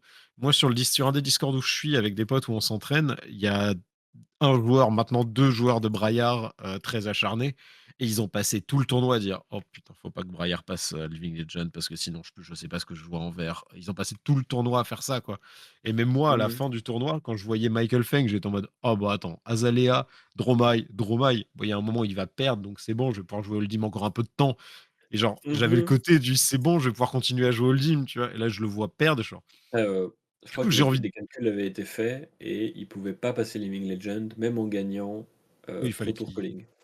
non, fallait qu'il gagne, dans tous les cas, il était là pour la saison des RTN. Mais c'est surtout qu'en fait, du coup, tu te retrouves à voir ton perso dans parce que Flesh and Blood, c'est le seul jeu de cartes qui a vraiment ça, qui a ce côté attachement au personnage. Genre moi, je Mmh. suis attaché à Holdim spécifiquement, et c'est aussi pour ça que s'il y avait un Holdim qui sortait, qui se jouait différemment, j'aurais envie de jouer ce Holdim juste parce que je suis Mmh. attaché à Holdim. Mais du coup, pareil, quand tu vois ton héros, c'est un peu comme soutenir ton équipe de sport favorite quand tu es en mode: Ouais. «Oh, Michael Feng sur Holdim, let's go, let's go!» Mais justement, ça, c'est un peu tempéré parce que tu te retrouves, tu es en mode: «Ouais, Bah, mais du ça a été le coup». cas sur Prism. Il y a eu ça sur Prism au calling, c'était au calling, Lille, il me semble. C'est le Retour? calling où elle est passée Living Legend. Bah, non, c'était le calling Retour? justement. En fait, Ah ouais? c'est pas au Pro Tour qu'elle est passée Living Legend, Mais c'est oui, au c'est vrai calling que c'est au calling que Yoris, l'a fait et passer à Living hem Legend. et du coup, il y avait plein de joueurs de Prism qui étaient en mode: «Bah, franchement, gagne pas, quoi». Genre, limite, je te fais un PayPal pour que tu concèdes, en fait, tu vois? Parce que, bah, je veux continuer à jouer Prism, en fait et Ah, c'est moi, je ça! trouve ça assez marrant et après, je pense que c'est la vie, c'est comme ça, hein. Ouais, mais je trouve ça un peu triste Mais du bon, coup, juste, que je trouve ça un peu triste que justement tu aies ce côté mécanique qui fait que tu es pas forcément derrière le perso que tu as envie de soutenir à cause d'un système qui fait que si ton héros gagne trop, il est banni. C je pense que ça me gênerait beaucoup si le jeu était pas aussi, varié et heu, agréable dans la découverte de nouveaux héros et de ah mais nouvelles tu dis ça parce mécaniques. que tu as une Crown of Je Providence, toi. Alors, peut-être, là n'est pas la question finalement. Ça n'est pas parce que j'ai, 95 de tous les decks jouables du jeu, mais non, mais c'est surtout que genre, je me dis si Dromai passe Living Legend, bah, pas grave en fait, je prendrai un autre deck et j'apprendrai et peut-être qu'au début je prendrai moins de plaisir parce que Dromai va me manquer, mais au bout d'un moment je trouverai probablement d'autres trucs à faire et voilà. Ouais, Et je suis je pense autant il y a des jeux genre Hearthstone par exemple, où genre, quand tu pas une classe ou quand elle se fait strike, bah, genre tu vraiment plus de raison de jouer au jeu parce que genre toutes les autres classes te cassent la tête. Autant je trouve que sur, Fab, le jeu est suffisamment bien pour que tu aies envie de jouer d'autres trucs, quoi. Ouais, mais justement, moi, Jouer bien quand même. c'est même pas une question, tu vois, de variété de jeu ou quoi que ce soit. C'est genre, encore une fois, une question d'attachement au personnage. Parce que Mmh. je pourrais rentrer, mais là, ce serait un vrai débat Living Legend, ou pas. Mouais, Et on l'a déjà eu. Je pourrais rentrer dans le fait ouais, que transitionner mais d'une classe à l'autre, ça coûte cher, etc. Mais on va pas le faire ce mais soir, on est heu, bien d'accord. Mais moi, mais en je vrai, on trouve va que justement, c'est juste ce côté où tu es obligé de tempérer ton enthousiasme quand tu vois ton héros qui part vers la Living Legend en mode. mouais, je sais pas. Moi, je le tempère pas, mais peut-être C'est parce mon que j'ai ressenti, beaucoup moins tu vois. d'attachement avec les persos aussi. Ouais, Tu peut-être, vois, pour parce que moi, moi, c'est des bouts genre, de carton, mais ouais, moi, alors que moi, je suis vachement dans l'affect de Holdim. Après, Holdim, c'est le perso qui m'a fait me mettre au jeu, etc. Donc, et je pense aussi que pour moi, c'était multiplié parce qu'en plus, il vient de passer Living Legend en Blitz. Donc, du coup, je suis en mode, je peux plus le jouer en mmh, Blitz. Là, s'il passe Living Legend, je vais plus pouvoir le jouer en CC. Je dois ouais, transitionner. Bon, au c'est pas de secours. souci, je le ferai. Je le ferai de transitionner, il n'y a pas de souci. Mais du coup, du coup, genre, je peux le jouer nulle part. Et Icelander, elle est aussi Living Legend et c'était mon deuxième deck. Et en CC, oh. Mmh, Donc, ouais, ouais, il y a un peu ce côté où moi, je suis obligé de tempérer même si j'ai pas envie, quoi. ouais, Alors que bon, je suis d'accord que le jeu, si tu veux changer de gameplay, tu veux changer, il y a une variété incroyable qui existe. Moi, enfin là, j'ai payé mon petit playset, des cartes dont j'ai besoin et je peux jouer maintenant, je pense que je peux jouer, sans mettre un vrai investissement, 4 ou 5 héros différents qui vont tous présenter des vraies différences et où je vais pouvoir m'amuser avec des gameplays qui ont rien à voir avec ce que je faisais jusqu'à présent et c'est cool aussi. mmh Mais voilà, moi, c'était le petit justement quand on parlait du pour moi, ça rejoint un peu ce qu'on disait sur il y a un battle hardened qui compte pour rien, à cause du Living Legend et de l'annoncement. Je voulais aussi parler de ça parce que c pour moi, ça fait aussi parler du le Living Legend apporte ça aussi, si ça l'apporte pour moi, ça l'apporte peut-être pour d'autres gens, donc C'est vrai. donc je voulais en parler, voir aussi, bah, avoir les avis des gens, donc et le tien notamment. Mmh. Toi, ça t'affecte pas, donc en vrai, j'ai envie de dire tant mieux Ah, parce que, moi je m'en méga branle, hein, vraiment, bah, c'est cool en si vrai. un jour Droma il passe Living Legend parce que des gens ont continué à la jouer, aiment le deck et que moi il s'avère que je le joue encore, bah, je serais heureux que Droma ait, probablement, pourri des Tu existences tu pendant soulèves un 1 an ou 2 parce que je la vois pas passer Living Legend vraiment tout de suite. tu soulèves un point vachement intéressant en disant ça, mine de rien, parce que tu as dit: «Parce que des gens aiment le deck et qui continuent à la jouer». Et je pense que Mmh. c'est aussi un truc qui impacte, ce que je dis sur Hold'em, c'est qu'en Hold'em n'est pas juste joué parce que les gens aiment le jouer. Il est joué parce que c'est le deck le plus fort de la méta, ou en tout cas un des plus forts de la Ouais, méta, un des meilleurs decks, ouais. et ça Ce qui est joue pas aussi ce qui est pas sur le cas ça. de Dromai, en fait. Ouais, voilà, parce que du coup, tu vois Tu me fais Dromai dire climb point par point, par ouais, point, par point, mais c'est vachement elle plus elle a aucun point, genre Dromai, elle est tellement loin de passer Living ah oui, non, Legend et en mais fait, pour large. moi, genre, mais même Lexi, là, Lexi, elle a même pas fait de points ce week-end. Genre, c'est le héros le plus représenté, le héros est censé être super fort, elle a fait 0 points de Living Legend ce week-end. Peut-être qu'il faudrait aussi un jour penser au fait que Living Legend ne s'applique pas qu'au premier héros. Ouais, peut-être, ouais, mais bon, on Et dans verra, ce cas-là, faut changer les on barèmes, verra, faut probablement les monter, enfin, il y a on plein de verra. trucs à faire. Mais c'est vrai que pareil, en fait, le fait que le Living Legend ne s'applique qu'à celui qui gagne, ça fait que du coup, le top Bah, 8, ça a fait que alors on a Prism est resté en vie super longtemps. Parce que l'histoire de Prism, c'est qu'au début de Monarch, toutes les finales de tournoi, c'était Chain Prism et c'était Chain qui gagnait. ouais, Du coup, c'est vrai ça. Prism, elle a fait 0 points pendant genre 15 plombes parce que bah, elle arrivait jamais à passer Chain. Et bah, quand Chain est parti, bah, Prism, elle a fait des points en fait. Parce qu'en fait, elle était super forte et il fallait qu'elle continue à gagner. Mais avant, elle Mmh. arrivait pas. Parce que bah, genre, elle arrivait juste pas à passer Chain. Bah, regarde là les top 8 du Calling et du Pro Tour, si on compte les Lexi, les Azalea, les Braillard, tout de suite, il y a beaucoup plus de points qui passent, hein. Clairement. Alors Mais Braillard serait déjà Living Legend. peut-être qu'un jour ils le feront, mais peut-être que ça concernera que certains gros événements comme les Pro Tours, par Oui, peut-être exemple. les Pro Tours, les choses comme ça. De toute façon, oui, je pense pas que c'est un truc Bon, à mettre et en si on place comme parlait ça. d'un Mais héros voilà. qui sera probablement pas Living Legend tout de suite? Est-ce que tu parles d'un ninja qui aime les chats? Oui. Entre autres. Ah bah, alors je joue pas de chat, mais oui. Ah, j'ai juste dit qu'il aimait les chats, j'ai pas dit que toi, tu en jouais C'est vrai spécialement. qu'il aime les chats. Et moi aussi Eh bien, d'ailleurs. vas-y, je te laisse, nous parler de Bah ton petit deck. du coup, je vais vous parler, dans la continuité des listes que j'améliore, issues des decks de Blitz. Cette fois-ci, j'ai amélioré Katsu. Alors, en vrai, Katsu, c'est un héros qui est assez protéiforme, dans le sens où on peut le jouer de plusieurs façons différentes. La façon la plus représentée ces derniers temps est une version assez agressive qui va utiliser au maximum les nouvelles lignes de combos qui sont issues d'Outsiders et de Welcome to Wrath au départ, qui sont liées à Surging Strike, etc. etc. Euh, j'ai maintenu la règle qui dit pas de M et le moins de légendaires possible. Du coup, D'ailleurs, je pour tiens une à fois, dire que c'est quand il a dit ça, quand il on était là, quand il a fait le deck, il était vraiment: «Ah non, pas celle-là, c'est une M». Donc il a oui, vraiment fait pas celle-là, attention. c'est une M, pas celle-là, c'est une M. Du coup, bah, les lignes de combo ne vont pas vraiment au bout parce que souvent les dernières étapes des combos, c'est souvent des M ou des cartes un peu rares comme ça. Mais du coup, Si que c'est des cartes.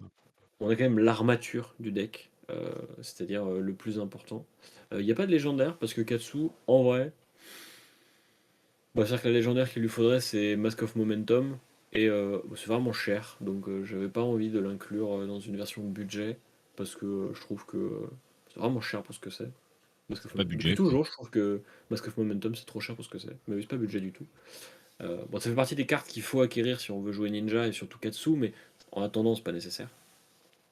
Du coup, Katsu, la mécanique, c'est lorsque votre première attaque action card touche par tour, vous pouvez défausser une carte qui coûte 0 pour aller chercher une carte qui a combo, la bannir, mélanger votre deck et vous pouvez la jouer ce tour-ci.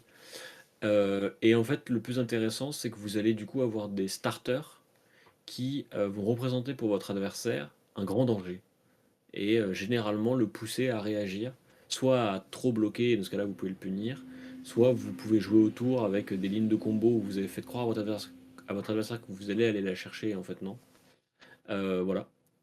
Et il y a plein de petites subtilités comme ça avec le deck, des petites lignes de combo et tout. Ce qui est assez intéressant, c'est qu'en réalité, vous n'avez pas forcément besoin d'aller chercher une carte avec combo à chaque fois. Mais le fait que vous puissiez le faire, souvent, donne une certaine valeur ajoutée à certaines de vos cartes. Donc, un truc important avec les ninjas, c'est que vous pouvez jouer les Kodashi. Du coup, on va jouer les Kodashi, parce qu'on n'a vraiment pas de raison de jouer autre chose. Du coup, il faut des bleus qui coûtent 0. Vous avez dans le deck aucune bleue qui coûte pas 0. Toutes les bleues coûtent 0. Et elles sont toutes faites pour bloquer 3 si possible. Avoir une valeur d'attaque la plus élevée dans le cas où elles bloquent 3 qui coûtent 0 et qu'elles sont bleues. Être bleu et coûter 0 du coup. Donc vous avez les 100 Wind parce que c'est une bonne carte d'aggro et on va être content de les pitcher. Vous avez les Whelming Gust Wave, la base. Voilà. Vous avez les Rising Nitrust et les Flusterfist qui sont vraiment là pour remplir des cases. Parce que normalement c'est des mythiques sur ces slots là en fait. Parce que vous avez des versions de ces cartes là mythiques qui sont mieux, soit parce que c'est des fins de combo, soit parce qu'elles ont des stats un petit peu meilleures. Mais du coup on fait avec ce qu'on a avec les rares. Et en vrai ça marche très bien avec ça, parce que on leur demande pas d'avoir plus de texte que juste des stats en fait. Voilà. La ligne classique et la plus basique, c'est Surging Strike, Into, Whelming Gust Wave ou Descendant Gust Wave. Et ensuite, c'est Bonds of Ancestry. Pour le moment, j'en ai mis que deux de Bonds of Ancestry, mais ce serait pas déconnant du tout d'en mettre deux jaunes aussi. Voilà. Mais vous avez d'autres lignes de combo. Parce que, en fait, le deck, là, il veut juste faire des dégâts. Vous n'allez pas pouvoir faire des dingueries avec des combos ultra compliqués, où genre vous refaites des cartes, ou vous faites des Art of War, des machins, des trucs. Donc c'est vraiment juste des stats, donc le deck il veut être assez consistant, régulier, utiliser les Kodashi, faire des 1 pour 4, etc. etc. Vous avez quand même deux flic-flac pour bloquer vachement bien avec pas mal du deck, et deux Razor Reflex pour surprendre l'adversaire. Voilà. En vrai, la liste est assez classique. Elle ressemble pas mal à ce que fait Ira, mais sans le côté genre on veut absolument des breakpoints partout. Et vous avez des lignes de combo qui sont sympas. Voilà. Si vous avez envie de jouer Katsu, cette version-là du deck ne vous coûtera rien. Parce qu'il n'y a rien qui coûte de l'argent. Genre, c'est quasiment que des communes et quelques rares qui sont genre ultra faciles à trouver. Donc, ce sera très bien. Au niveau des équipements, c'est assez classique. Snapdragon Scalers parce qu'on joue des Snatch. Du coup, c'est super fort. Breaking Scales, ça bloque 1 et ça permet de punir l'adversaire. Blossom of Spring, ça fait une ressource. Parce que ça peut permettre de faire Descendant Gust Wave de la main. Ou un Torrent of Tempo ou des machins comme ça. Donc ça peut servir. Vous avez un masque qui est surtout là pour bloquer 1 et puis qui des fois peut être activé. Mais genre, je le vois plutôt bloquer 1 qu'être activé. Et en side, vous avez le set de Null Rune habituel, une Zephyr Needle, parce que j'avais de la place en side. Donc j'ai mis une Zephyr Needle. Et une Iron Rod Plate, parce que contre Benji, il y a un monde où ça bloque mieux. Voilà. Mais en vrai, le side se limite à AB3. Parce que je vois pas de bonne raison de pas jouer le set d'équipement de base. Et du coup, on peut passer aux cartes pour upgrade maintenant. Parce que du coup, maintenant que vous avez joué cette version-là, et que vous vous êtes dit, ah vas-y, les ninjas, c'est stylé et tout, il faut acheter un Mask of Momentum en fait, parce que c'est trop fort. Voilà. Juste, s'il y a une légendaire à acheter pour les ninjas, je pense que c'est Mask of Momentum. Pour Katsu, en fait, précisément. Parce que l'autre, c'est Pouncing Lynx, mais on le joue moins dans Katsu. Enfin, ça se fait, mais c'est moins représenté. Mask of Momentum, ça fait piocher des cartes, donc en fait, à partir de là, c'est super fort dans le jeu. Et en plus, ça casse la tête à l'adversaire, donc c'est formidable. J'ai mis la tunique aussi, parce que la tunique, c'est le meilleur torse ninja, parce qu'il n'y a rien d'autre, d'un point de vue générique.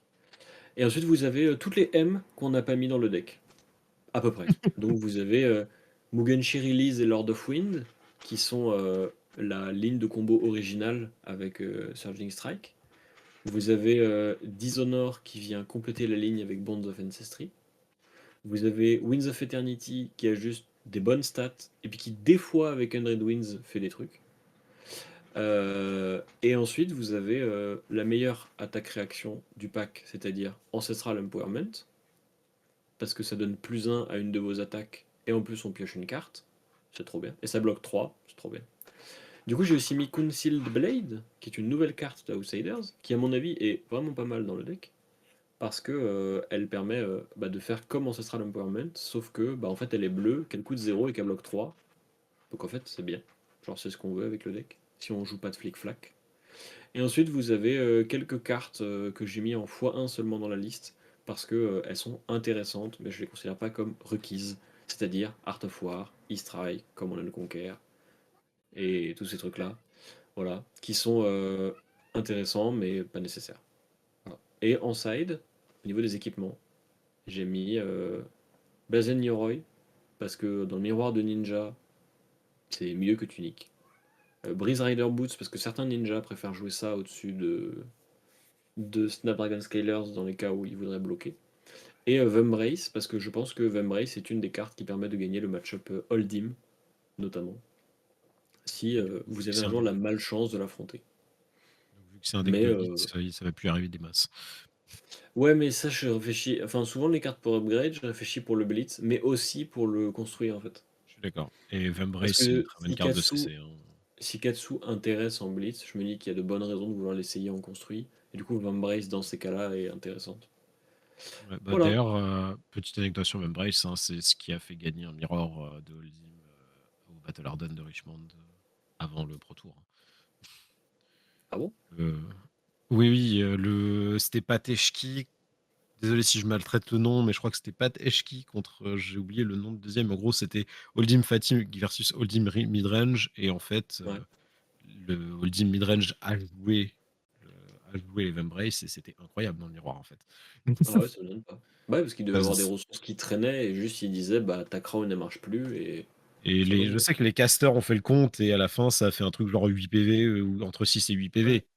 Dans un match-up de Ce qui est Hold'em, 6 beaucoup à 8 pour PV, des c'est gants, en immense. fait. Ouais, Ouais, c'est ça, c'est beaucoup pour des pour un gants équipement. gratos. C'est ça, c'est Ouais. un équipement. C'est que avec C'est- juste un équipement, il gagnait entre 6 et 8 PV par tour, quoi. Enfin, sur le match. C'était quand même Ce très qui est fort. dommage, c'est que c'est un équipement qui n'a d'utilité que quand tu affrontes Crown of Seeds. Pour le moment. Ça a une utilité que dans le miroir. Mais quand tu joues avec Hold'em et que contre un Hold'em quand tu joues autre chose. Voilà. Mais bon, moi je trouve ça intéressant comme carte, justement de noter que cette carte existe déjà. Mmh. Ah non, mais en vrai, si vous avez des occasions pour mettre la main dessus, c'est une légendaire générique qui, en ce moment, est entre 40 et 50 €. Ah, faut la prendre, hein. Ah, je l'ai Faut la prise moi, prendre perso.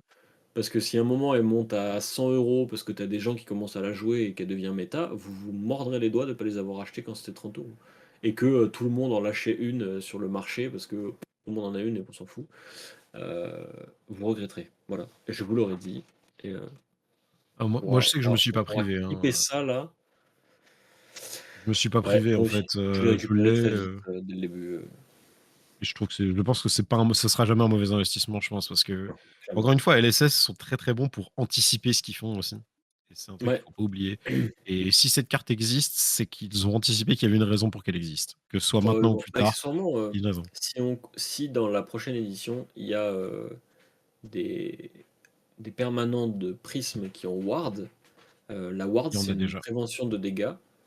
Du coup, si la ward prend beaucoup d'importance, bah, une carte qui dit, bah, la ward ne prévient pas de dégâts, en fait, c'est vachement bien.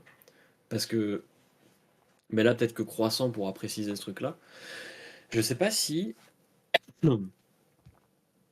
en gros, tu fais une attaque, ton adversaire il a ward 1, tu actives tes Vembrace. Est-ce que ward 1 est détruite mais ne prévient pas? Ou est-ce que ward 1 est juste pas détruite? Moi, de mon point de Alors vue, c'est détruit mais ça prévient pas.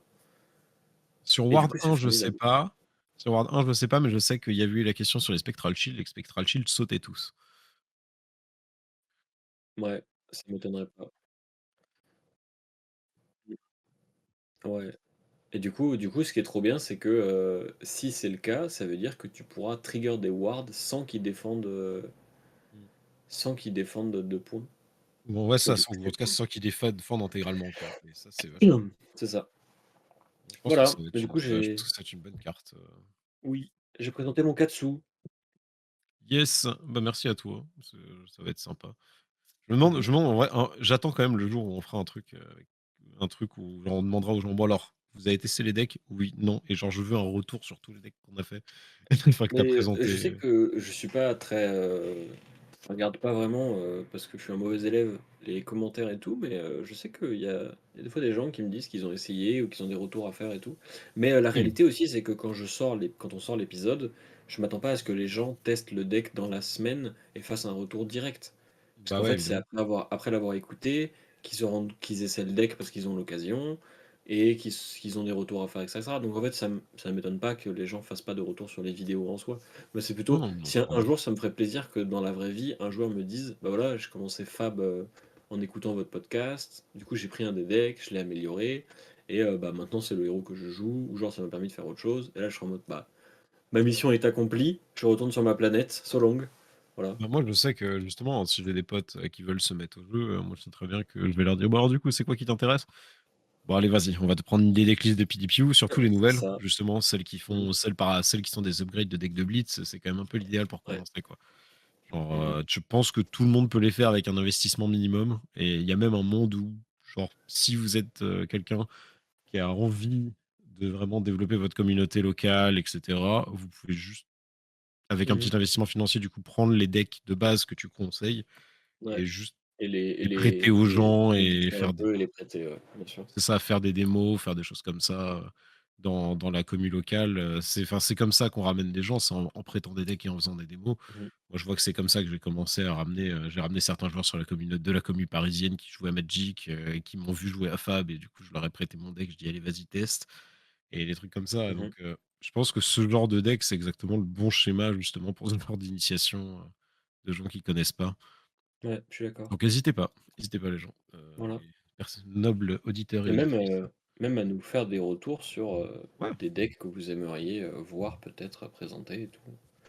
Moi, je ouais, me c'est base ça. sur le deck de Blitz de LSS, mais un truc qui m'amuserait beaucoup, ce serait, peut-être un jour, de discuter du deck de quelqu'un et de poser des questions et de voir, qu'est-ce qui Le pourrait deck être amélioré doctor. selon moi et tout. Mais, heu, on n'y est pas encore. Ouais, mais en vrai, ça, c'est le genre de truc qu'on peut rajouter plus tard Moi, j'aime bien ce sur la contenu, mais chaîne, c'est faire assez du difficile à contenu. faire parce que déjà, c'est difficile d'être légitime quand tu fais ça et ensuite, difficile d'être, sain dans le retour que tu formules et c'est toujours compliqué parce que, bah, moi, le premier je mets beaucoup de cœur dans les decks que je monte et que je joue et tout et ça peut c'est souvent assez subjectif la façon dont on joue un deck, l'appréciation qu'on a de certaines cartes et tout et heu et j'aurais du mal à aller à l'encontre du plaisir qu'a quelqu'un de jouer une carte sous prétexte que, bah, il aime la jouer du coup. Parce que pour moi, c'est un argument entièrement, Oui, mais valable. d'un autre Dire, côté, si quelqu'un vient en nous disant: «Voilà mon deck, qu'est-ce que je peux faire pour l'améliorer?» c'est ouais, qu'il est non, bah, aussi voilà, prêt je à pourrais bien retirer des sûr. trucs. Oui, oui, je pourrais faire des trucs, mais ça, je suis le premier par exemple, à ne pas jouer de cartes parce que j'ai pas de version foil, tu vois? Du coup, Oui, bah, comment puis-je pas dire à grave. quelqu'un d'autre, «Ah bah, arrête de jouer cette carte» et que la personne me réponde: «Oui, mais je l'aime, c'est une de mes cartes préférées» et je lui dise: «Non, mais tu un trou du cul, arrête», tu vois? Alors que je suis tellement un pimpin que je refuse de jouer des cartes que j'ai pas en foil. Genre, bon, je serais un guignol de faire ça. Du coup, je le fais Ah pas. mais c'est pour ça Jouez les qu'on cartes sera que là, vous parce que aimez. moi, je n'ai pas d'âme et donc moi, je dirais aux gens, Voilà. en fait, tu me dis, tu sais, tu m'envoies un petit message pendant la conversation, dis-lui Dis-lui que d'arrêter de c'est jouer un ça, je n'ose bouffon pas. là, dis-lui que c'est Moi, un j'arrive, je fais: bouffon, il joue des mauvaises cartes là. Ah! Je pense que cette carte pourrait être optimisée». Mmh. C'est le message qui rentre dans une oreille, qui ressort en version Ouais, c'est ça. diplomate de l'autre côté. Ouais, Aïe, enfin, aïe, après, aïe. voilà, c'est toujours du contenu. Moi, je trouve que ce serait super intéressant à faire, quand on Mais, commencera à se non mais diversifier et déjà, on a été chez Knight, bon, pour jouer aux cartes, ouais, et aussi full parce snap. que, bon, il y a un monde où, on va s'organiser pour enregistrer des parties. Alors, ça va toujours être 2 guignols qui agitent des bouts de carton, mais au moins ce sera filmé, donc vous Avec un pourrez sacré dire beau setup aussi. qu'on les agite pas très bien et ce sera très bien. Voilà, ça va beaucoup nous amuser à mon avis d'enregistrer des parties, ce sera très drôle. Voilà. Ouais, parce que je Tout n'étais ça pas avec grâce, vous, mais je suis déjà allé chez lui. Je suis déjà allé chez lui mmh, aussi juste avant et c'est vrai qu'il y a un bon setup qui va être c'est sympa vrai, pour faire de la démo. ça va être fort sympathique. Je pense qu'on va passer un bon moment, quand on fera ces petites sessions là tous les Mmh mh. 4. Puis ce sera peut-être une occasion aussi que Knight, soit présent des 2 côtés de la caméra. Parce qu'au Oui. final, il n'est pas souvent de notre côté, mais je tiens à rappeler pour les auditeurs que Night Crash est quand même la personne qui est 100 de présence sur Ah, nos c'est le épisodes, puisque ciment, c'est hein. lui Vraiment, qui a c'est lui qui fait toute la régie, donc le son, l'image, le montage, YouTube, et cetera. Donc sans lui, on c'est n'aurait la pas de Tour glu. Zéro. C'est la C'est lui glu de aussi qui Tour fait les Zéro. designs, tous les designs que vous voyez, tous les designs que vous voyez, genre, c'est lui. Enfin, donc, sans lui, il y aurait pas de Tour Zéro et du coup, je pense que ce serait très cool pour lui aussi d'avoir l'occasion, bah, d'être du côté de la caméra où on le voit un peu et surtout où on le voit jouer parce que pareil, hein, il ne participe pas beaucoup au débat, mais c'est un très, très bon joueur, Nate. Ah, des fois, c'est un Franchement, guignol aussi, mais c'est vrai qu'il joue bien. non, mais après, tu vois, le truc, c'est qu'on est dans une équipe, je vais mettre équipe avec guillemets parce que Tour Zéro n'est pas une équipe en tant que telle, mais on est dans une équipe où on a quand même genre un match où notre joueur Wizard est mort Tour Zéro parce qu'il avait oublié de bloquer. Donc je pense qu'à Oui, partir de non, là, mais notre échelle, elle est voilà. c'est vrai que lui aussi, c'est un guignol, voilà. Moi, j'ai pas encore Donc perdu voilà. contre Knight en oubliant de bloquer, donc Moi non plus, personnellement. Je sais que face à Knight, on a eu, à ça sera l'époque, on avait un match, enfin, on avait une rivalité, amicale, très équitable. Parce que, bah, vu que je jouais Starvo et qu'il jouait Shane, on passait des très bons moments, avec des héros de mmh mh. Living qui allaient être Living Legends, peu de temps après. Mmh. On passait des très bons moments à se mettre des fions dans la tête et Tu heu m'étonnes. et il m'a aussi très fortement, assisté lorsqu'on était allé à Madrid pour le calling, en Blitz Team, il a été très solide, comme compagnon donc Mmh. voilà, je sais qu'en tout cas ça reste un joueur, que j'ai hâte de voir justement de le voir enregistrer des matchs et botter un peu des fesses, même si c'est les miennes, tant pis, j'assume. Puis là, ce qui est vraiment trop drôle, c'est qu'en plus, il nous entend parler, mais lui, il dit rien parce que du coup, vous l'entendez pas et c'est Vous normal. l'entendez pas. Du coup, ça me fait vraiment trop rire de savoir que là, il nous entend déblatérer là, qu'il m'entend dire que c'est un énorme bouffon, que c'est un guignol, qui pose Et des c'est là cartes qu'on sur la table et reconnaît, qui fait «Ih» comme ça. son professionnalisme parce que depuis tout à l'heure, il ne nous a pas insultés. C'est vrai, pas encore, mais on va couper l'épisode et là, il va déverser un flot de d'insultes. Et je pense Mais, que du coup, c'est d'ailleurs le bon moment pour couper cet épisode. oui, tu as raison, Donc, merci à tout le monde bonne qui nous écoute. semaine Passez une et bonne semaine à la prochaine. et et du coup, à très bientôt. Des bisous, ciao.